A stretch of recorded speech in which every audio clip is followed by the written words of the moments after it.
Commissioner Sargodha نے آٹے کے سرکاری قیمتوں پر ہر صورت عمل درآمد یقینی بنانے کی ہدایت کر دی۔ انہوں نے کہا کہ زائد نرخوں پر آٹا فروخت کرنے والوں کے خلاف پرائس کنٹرول مجسٹریٹ بھرپور کریک ڈاؤن کریں۔ انہوں نے واضح کیا کہ عوام کو سستا اور معیاری آٹا فراہم کرنا حکومت پنجاب کی اولین ترجیح ہے اور اس ضمن میں کسی قسم کی غفلت یا کوتاہی برداشت نہیں کی جائے گی۔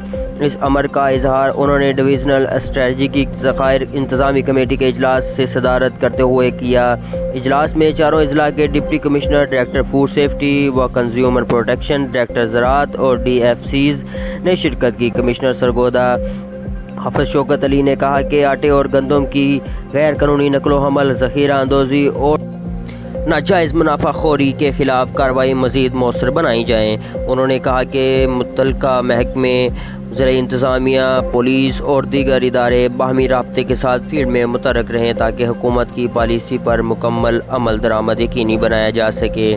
انہوں نے مزید کہا کہ بین الصوبائی چیک پوسٹوں پر نگرانی مزید سخت کی جائے۔ اجلاس کو بریفنگ دیتے ہوئے deputy director food safety and consumer protection Ijaz Sial نے بتایا کہ ڈویژن کے چاروں اضلاع میں گندم کے وافر ذخائر موجود ہیں۔